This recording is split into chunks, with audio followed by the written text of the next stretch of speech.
କିଛି ଦିନ ହେଲା ମିନିକୁ ଅଟକାଇଛି ତା ମନ। ମନ, ବୁଦ୍ଧି ଏବଂ ସଂସ୍କାର ମଧ୍ୟରେ ଭୀଷଣ ଯୁଦ୍ଧ। ମନ କହୁଛି ସୁଯୋଗକୁ ହାତଛଡ଼ା କରନି। ତୋ ପାଖରେ ଏଇ କରିବା ବ୍ୟତୀତ ଆଉ କିଛି ବାଟ ନାହିଁ। ପାଖରେ ନାହିଁ ଧନ, ପୁଅ ବାହା କରିଦେ ମନ। ପୁଅକୁ IIT ଇଞ୍ଜିନିୟର କରିବୁ ବୋଲି ସ୍ୱପ୍ନ ଦେଖିଛୁ। ପୁଅ ନିଜର ସ୍ୱପ୍ନକୁ ବାରମ୍ବାର ତୋ ପାଖରେ କହୁଛି। ସେ ଜାଣେ ତା ପାଇଁ ତୁଇ ବାପା ତୁଇ ମା। ବାପା ମାସ ଶେଷରେ ଖର୍ଚ୍ଚ ଧରେଇ ଦେଇ ଚାକିରିରେ ବୁଲୁଛି। 1 ତାରିଖରେ ମୁହଁ ଦେଖାଏ। ନା ଫୋନ୍ ମଝିରେ କରେ, ନା ଭଲ ମନ୍ଦ ବୁଝାଏ। ବିବାହର 21 ବର୍ଷ ଭିତରେ ତୋ ଛାଇ ପଡ଼ିଲେ ତା ନାଇଁ ଡେଉଁଛି। ନା କେବେ ସମର୍ଥନ, ନା ସମ୍ବୋଧନ, ନା ସମର୍ପଣ, ନା ସମବେଦନା କେବେ ତୁମ ମା ପୁଅକୁ ଦେଖାଏ ସେ। ପିଲାଦିନ ତାର ଅଭ୍ୟାସ, କୁସଙ୍ଗ, କୁମତିରେ କଟିଲା। ଯୌବନ ପ୍ରିୟାପ୍ରୀତି ତୋଷଣରେ, ଆଉ ବିବାହ ଜୀବନ ନିର୍ଭରଶୀଳତା, ଷଡ଼ଯନ୍ତ୍ର, ଚୁଗୁଲି, ଶଠତା, ମିଛୁଆ, ଚାପରୁଷି, ନିଶାଗ୍ରସ୍ତ, ମଦଗର୍ଭ ଏବଂ ଧନଗର୍ଭ ଭଳି ଅନେକ ଗୁଣଧାରୀ ମଣିଷଟିଏ ତୋ ସ୍ୱାମୀ। ଯିଏ କେବଳ ମିଛ ପ୍ରଶଂସାରେ ସର୍ବସ୍ୱ ଲୁଟି ବସିଛି। ଚୋର ଖଟଙ୍କ ମେଳରେ ବସିଛି। ଯେଉଁମାନେ ଜାଣନ୍ତି ଏଭଳି ସୁନାଦିଆ ଅଣ୍ଡା କୁକୁଡ଼ା ଯଦି ହାତରୁ ଖସିଯିବ, ଆମ ଦୋକାନ ଆଉ ଚାଲିବନି। ଏଇ ଯଦି ସ୍ତ୍ରୀ ପୁଅଙ୍କୁ ଭଲ ପାଇବ, ତେବେ ଆମ ହାତ ଖର୍ଚ୍ଚ ବନ୍ଦ। ତେଣୁ ସେମାନେ ଲୁହା ଦେଖିକି ପାଣି ଢାଳନ୍ତି। କଥାରେ ନାହିଁ, ମଳୁ ଖୋଜୁଥିଲା ଯାହା, ଦଇବ ବତେଇଲା ସେଇଆ। ବାରବୁଲା ଷେଣ୍ଢ ଓଲେଇ ଗାଈଙ୍କୁ ଖୁଣ୍ଟରେ କିଏ ବାନ୍ଧିଛି ନା ବାନ୍ଧିବ? ଯିଏ ତା ଅହଙ୍କାରକୁ ସମ୍ମାନ ଦେଇ ଆଜ୍ଞା ଆପଣ କରେ, ପ୍ରଶଂସାର ଫୁଲ ବାନ୍ଧେ, ସିଏ ଭଲ। ଆଉ ତୁ କ'ଣ କରୁଛୁ? ତୁ ତ ତା ଜୀବନକୁ ଧୂମକେତୁ ସମାନ ପଶି ଆସିଲୁ ତା ଅନିଚ୍ଛା ସତ୍ତ୍ୱେ। ତା ବାପା ମା କଥାରେ ପଡ଼ିକି ତୋତେ ସିନା ବିବାହ କରିନେଲା, କିନ୍ତୁ ସ୍ୱଭାବ ସଂସ୍କାର ଆଉ ତୋତେ ସହଜରେ ସେ ଗ୍ରହଣ କରିପାରିଲାନି। ତୋ ସଂସ୍କାର ଭୁଲକୁ କେବେ ଠିକ୍ କହେନି। ତେଣିକି 6 ଥର ମାଡ଼ ଖାଇ ଘରୁ ତଡ଼ା ଖାଇ ବରଂ ଧର୍ମ, ନୀତି, ଆଦର୍ଶକୁ ଛାଡ଼ି ପାରିଲୁନି। ଠାକୁରଙ୍କୁ ଡରୁ ତୁ, ଠାକୁରଙ୍କର ଦଣ୍ଡକୁ ଡରୁ। କର୍ମ ସିଦ୍ଧାନ୍ତ ତୋ ପାଇଁ ବହୁତ ବଡ଼। କାରଣ ଜୀବନର ସୁଖ ଦୁଃଖ ଈଶ୍ୱରଙ୍କର ନ୍ୟାୟବିଧାନର ପ୍ରତିଛବି। ଧର୍ମରାଜକୁ ଡରୁ। ଜାଣୁ ମଣିଷର କର୍ମ ହିଁ ଭଗବାନ। ତେଣୁ କ'ଣ ତୋର ହେଲା ଅବସ୍ଥା? ଷଡ଼ଯନ୍ତ୍ରର ଶିକାର ହଉ। ଟିକେ ଟିକେ ଖୁସି ପାଇଁ ନିଜର କୁ କେତେ ଅପମାନ କରାଇଛୁ।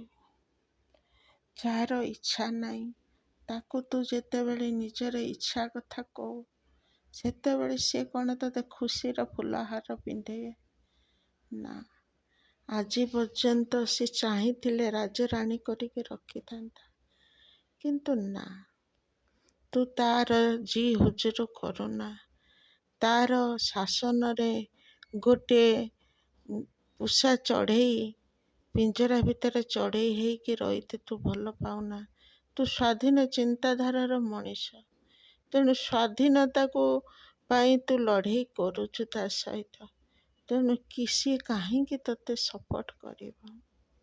ତେଣୁ ତୋତେ ଛାଡ଼ି, ଘର ଛାଡ଼ି, ସେ ତ ବେଳରୁ ବାହାରକୁ ଭଲ ପାଏ।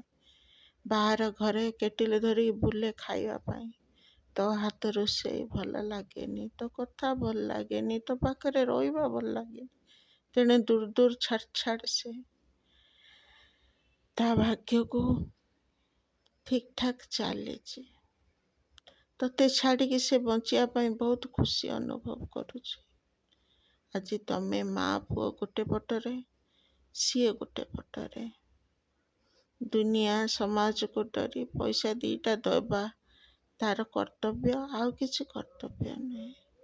କିନ୍ତୁ ତୋ ପାଇଁ ତ ସବୁ କର୍ତ୍ତବ୍ୟ। ଭଙ୍ଗା ସଂସାରକୁ ସଜାଡ଼ିବୁ ବୋଲି ଅନେକ ଚେଷ୍ଟା କରି ଆସିଛୁ। ଆଜି ଯେମିତି ତୁ ଦେଖୁଛୁ ଶାଶୁ ଶ୍ୱଶୁର ଗଲା ପରେ ଗାଁ ଜମି ପାଇଁ ସେ କେସ୍ ଲଢ଼ୁଛି, ଲକ୍ଷେ ଲକ୍ଷେ ଟଙ୍କା ସାରୁଛି। ଗାଁରେ ଯାଇ ଜବରଦଖଲ ଯେଉଁମାନେ କରିସାରିଲେଣି 20-25 ବର୍ଷ ହେଲା, ତାଙ୍କ କତିରୁ ଜମି ଛଡ଼େଇବ ବୋଲି ନିଜ ଜିଦ୍ଦିରେ ତାଙ୍କ ସହିତ କେସ୍ କରୁଛି 10-20ଟା। ଦରମାରୁ ଅଧେ ପଇସା ତା ସେଇ ଆଡ଼କୁ ଯାଉଛି, ଚାଲି ଯାଉଛି, ଚାକିରି ଭୁଲିଗଲାଣି, ପିଲା ଛୁଆଙ୍କୁ, ନିଜେ ବି ଖାଉଛି କେଉଁଠି, ରହୁଛି କେଉଁଠି, ତାର କିଛି ନାହିଁ। ଜିଦ୍ଦି, ମୁଁ ଜିତିବି, କାହିଁକି ନା ସେମାନଙ୍କ ସହିତ ଅନେକ ଝଗଡ଼ା।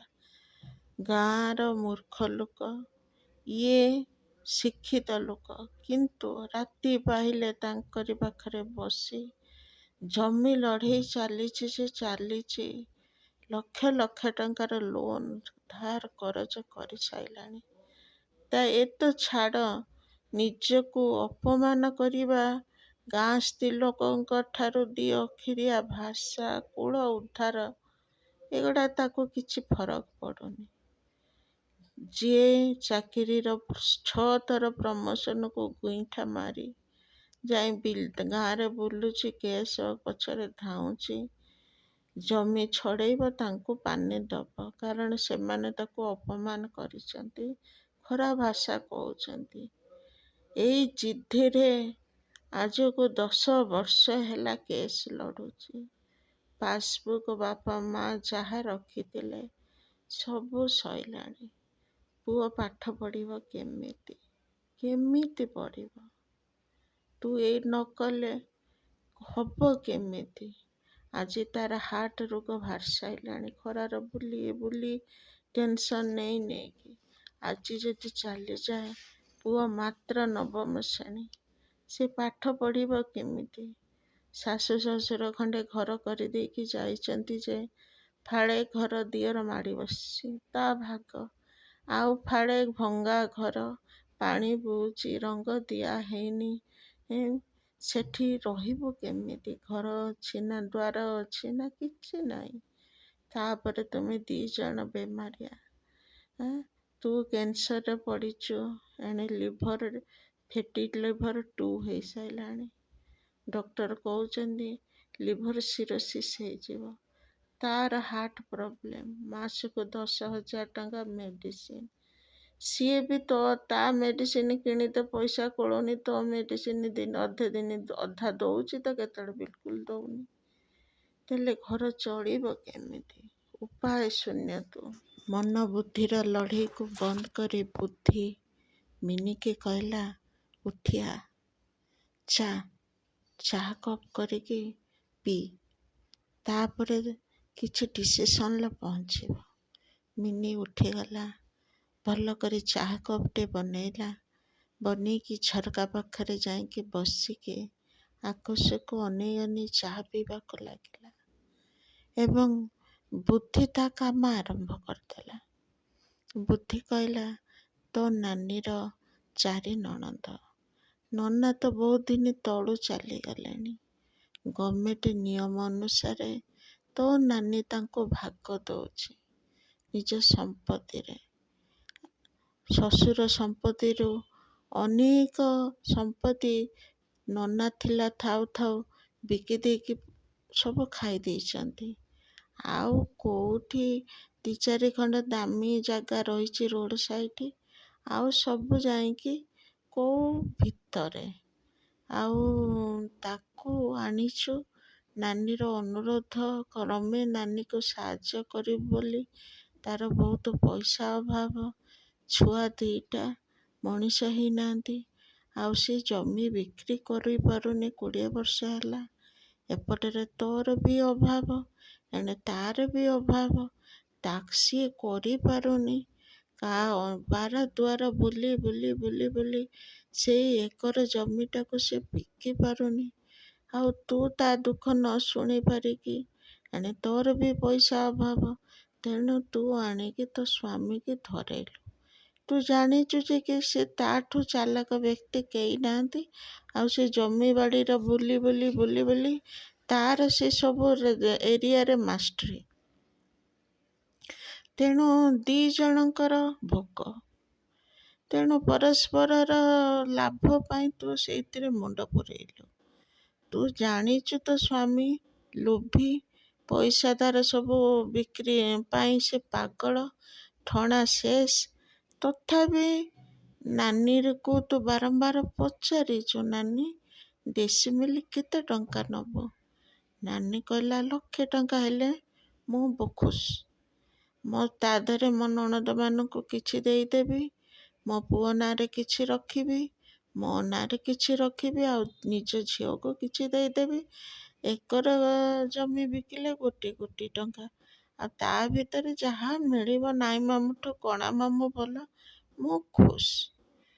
ତୁ ସେଇ କଥା ଆସିକି ତୋ ସ୍ୱାମୀକି ତୁ କହିଲୁ। ତୋ ସ୍ୱାମୀ ତାର ପଇସା ଲୋଭରେ ଯଦି 1,00,000କୁ ସେ 5,00,000 ଟଙ୍କାରେ ବିକିବ, ତୋର କ'ଣ ପ୍ରୋବ୍ଲେମ୍ ହେଉଛି?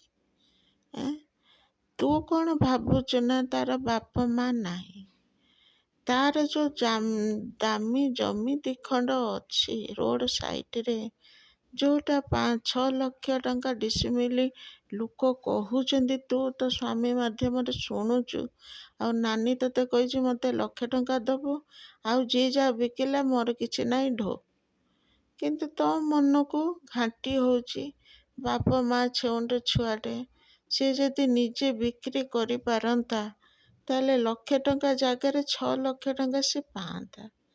ତାର ତ ଚାକିରିର କେଉଁ 10-15 ହଜାର ଟଙ୍କା ଛୁଆଟା ପାଉଛି, ଆଉ ତାର ଗୋଟେ ପୁଅଟେ ହେଲାଣି, ସେ ଚଳିବ କେମିତି? ତାପରେ ମୁଁ ତାକୁ ମିଛ କହିକି ଯେଉଁ ସମ୍ପତ୍ତି ଯେଉଁ 50-60 ଟଙ୍କା 1,00,000 ଟଙ୍କା ଲାଭ କରିଦେବି, ତାକୁ ଆଣିକି କାହାକୁ ଦେବି? ମୋ ଛୁଆକୁ ମଣିଷ କରେଇବି। ଗୋଟେ ପୁଅ, ନାନୀ ପୁଅ ମୋ ପୁଅ ନୁହଁ, ଗୋଟେ ପୁଅକୁ ଠକେଇକି ଆଣିବି, ଆଉ ଗୋଟେ ପୁଅକୁ ମଣିଷ କରିବି। ତାପରେ ମୋ ସ୍ୱାମୀକି ଯେ ମୁଁ କୋଟି କୋଟି ଟଙ୍କାର ଲାଭ କରେଇଦେଲେ, ସିଏ ମୋତେ ଯେ ଭଲ ପାଇକି ମାନେ ମୁଣ୍ଡରେ ମୁଣ୍ଡେଇକି ବୁଲିବ, ସେ କଥା ନୁହେଁ। ଆଜି ପର୍ଯ୍ୟନ୍ତ ଲକ୍ଷ ଲକ୍ଷ ଉପକାର କଲା ପରେ ବି ମାନେ ଚାକରାଣୀକୁ ଯେତେ ସମ୍ମାନ ମିଳୁଛି ତୋତେ ମିଳୁନି। ତଥାପି ତୁ କାହିଁକି ମିଛ କହିବୁ? ପରଧନକୁ ଆଣିକି ଘର ପୂରେଇବୁ। ମୁଁ କ'ଣ ଶାନ୍ତିରେ ରହିପାରି? ଭଗବାନ ରାଗିବେନି? ଆଉ ମୁଁ ତାର ଧର୍ମଦ୍ରୋହୀ ହେବି, ଜନ୍ମ ଜନ୍ମାନ୍ତର ଏଇ ପାପର ବୋଝ ଶୁଝିବି କେମିତି?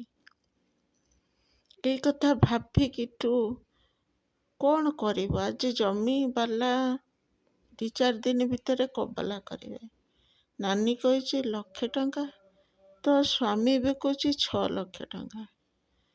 ସିଏ ପୁଅକୁ ତୁ ବାରମ୍ବାର ଡାଇରେକ୍ଟ ଇନଡାଇରେକ୍ଟରେ ଫୋନ୍ ମାଧ୍ୟମରେ କହିଲୁଣି, ବାବା ବହୁତ ଜମି ଅଦରକାରୀ ଅଛି, କିନ୍ତୁ 2-4 ଖଣ୍ଡ ଜମି ତୋର ଦରକାରୀ ଅଛି, ତୁ ଟିକେ ଯା ଦେଖ ଜମି ସବୁ କେଉଁଠି ଅଛି, କ'ଣ ଅଛି, ତା ଭ୍ୟାଲୁଏସନ୍ କେତେ। ଏକୁ 20 ଥର କହିଲୁ। ଫେରେ ବନ୍ଧୁବାନ୍ଧବ ମାଧ୍ୟମରେ ତାଙ୍କୁ ଫୋର୍ସ କଲୁ, ସିଏ ଯାଇକି ବୁଝନ୍ତୁ, ଦେଖନ୍ତୁ। ଏମିତି ବି ସେ ପୁଅକୁ ଫୋନ୍ କରିକି କହିଲୁ ଯେ କି ତୋ ମଉସା ଭଲ ଲୋକ ନୁହେଁ, ଆଉ ତୁ ଟିକେ ବୁଝ ବାବା, ଯା ଟିକେ ଦେଖ ତୋ ଜମି କେଉଁଠି ଅଛି, ହୁଏତ 1,00,000 ଟଙ୍କାରୁ ଅଧିକା ହେଇପାରେ। କିନ୍ତୁ ସିଏ ତା କାନରେ ପୁରଉନି, ହଁ ମାଉସୀ ଯିବି, ହଁ ମାଉସୀ ଯିବି। ସିଏ ବି ତାକୁ ନୋଟିସ୍ କରୁନି। ଆଉ ଏପଟେ ତୋ ସ୍ୱାମୀ ବିକିବା ଉପରେ, ମଝିରେ ତୁ ନ୍ୟାୟବନ୍ତ ପୁରୁଷ, କ'ଣ କରିବୁ? କ'ଣ କରିବୁ? ଖୋଲିକି ସତ ବି କହିପାରୁନୁ ଯେ କି ବାବା ମଉସା ତ ଜମିକୁ 6 ଲକ୍ଷ ଟଙ୍କାରେ ବିକ୍ରି କରୁଛନ୍ତି। କାରଣ ଏପଟରେ ତୁ ଦେଖୁଛୁ ତୋ ସ୍ୱାମୀ ନିଜେ ଅମିନକୁ ନେଇ ଖରା ତରାରେ ତାଙ୍କ ଜମିକୁ ଘାଣ୍ଟି କେତେ ପରିଶ୍ରମ କଲାଣି। ମିନିମମ୍ 2 ଲକ୍ଷ ଟଙ୍କା ସାଇଲାଣି ଜମିକୁ ମାପିବାରେ, ତା କାଗଜ କାଢ଼ିବାରେ, ତାର ଇଏ କରିବାରେ। ଇଏ ବି ତା ଜାଗାରେ ଠିକ୍, ସିଏ ବି ତା ଜାଗାରେ ଠିକ୍। ସିଏ କହୁଛି ମୋତେ 1 ଲକ୍ଷ ଟଙ୍କା ମିଳିଲେ ଢେର, ମୁଁ ତ ପାରୁନି, ମୋତେ 1 ଲକ୍ଷ ମିଳିଲେ ଢେର। ଆଉ ମଝିରେ ତୋ ମନରେ ଯେଉଁ ନ୍ୟାୟର ଯୁଦ୍ଧ ଚାଲିଛି, ମୁଁ ଅନ୍ୟାୟ କରୁଛି, ମୁଁ ଅନ୍ୟାୟ କରୁଛି, ଏଇ ପ୍ରଶ୍ନ ଯେଉଁ ବାରମ୍ବାର ତୋତେ ଶୁଆଇ ଦେଉନି, ଉଠେଇ ଦେଉନି। କେତେବେଳେ ମନ୍ଦିରରେ ଯାଇକି ଠାକୁରଙ୍କୁ ପଚାରୁଛୁ, କେତେବେଳେ ଗୀତାକୁ ଖେଳେଇକି ଶୁଣୁଛୁ, କେତେବେଳେ ମୋବାଇଲରେ ଟେରୋକେଟ୍ ରିଡ଼ିଂରେ ଶୁଣୁଛୁ କ'ଣଟା କରିବା ଠିକ୍। କାହାକୁ ଫୋନ୍ କରିକି ଇନଡାଇରେକ୍ଟ ପଚାରୁଛୁ, କିନ୍ତୁ ନ୍ୟାୟ କ'ଣ? ଯଦି ନ୍ୟାୟ ପାଇଁ ଏତେ 30 ଦିନ ହେଲା ଜଳୁଛୁ, ତ ଉତ୍ତର କାହିଁ ତୋତେ ମିଳୁନି? ଏଭଳି ବୁଦ୍ଧିର ପ୍ରଶ୍ନ ଆଘାତ ମିନିକୁ। ମିନି ସକାଳୁ ଆଜି ମୁଣ୍ଡ ଭାରି, ରାତିରେ ନିଦ ହେଇନି। ମିନି ଉଠିକି ଯାଇକି ଚେୟାର ପରେ ବସିଲା।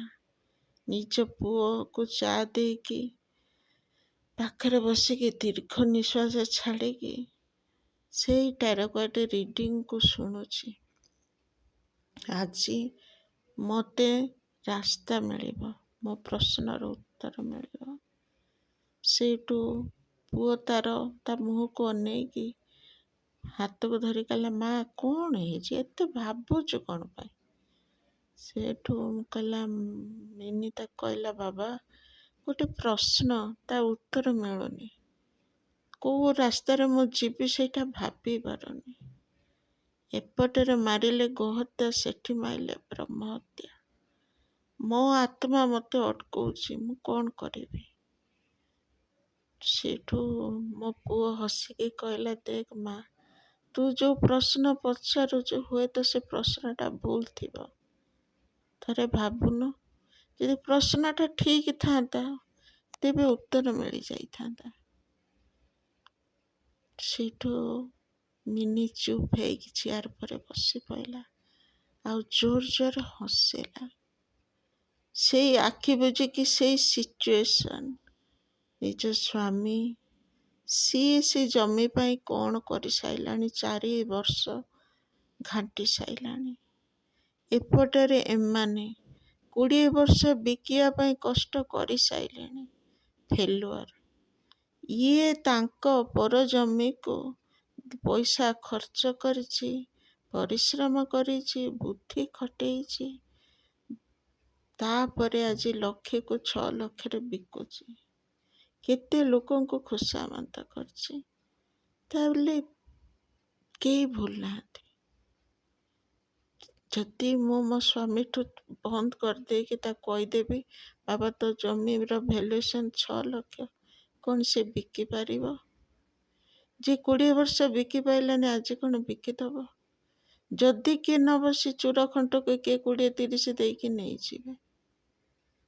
ନା, ମୋ ପ୍ରଶ୍ନ ଭୁଲ, ମୋ ବୁଝିବା ଭୁଲ ନା କ'ଣ ଦର୍ଶକ ବନ୍ଧୁ? ଶେଷ ପର୍ଯ୍ୟନ୍ତ ଶୁଣିଥିବାକୁ ଆପଣମାନଙ୍କୁ ଧନ୍ୟବାଦ। ମୁଁ ସସ୍ମିତା ପଣ୍ଡା, ମୋ ଚ୍ୟାନେଲ୍ ଦ ହାର୍ଟ ଟେକରକୁ ଆପଣମାନଙ୍କୁ ସ୍ୱାଗତ କରୁଛି।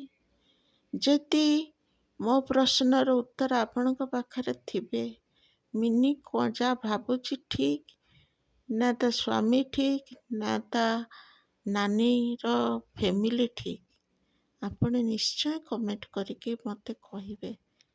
କାହିଁକିନା ଆପଣଙ୍କ ପ୍ରଶ୍ନର ଉତ୍ତର, ମୋ ପ୍ରଶ୍ନର ଉତ୍ତର ଆପଣଙ୍କ ପାଖରେ। ରହିଲି, ଜୟ ଜଗନ୍ନାଥ।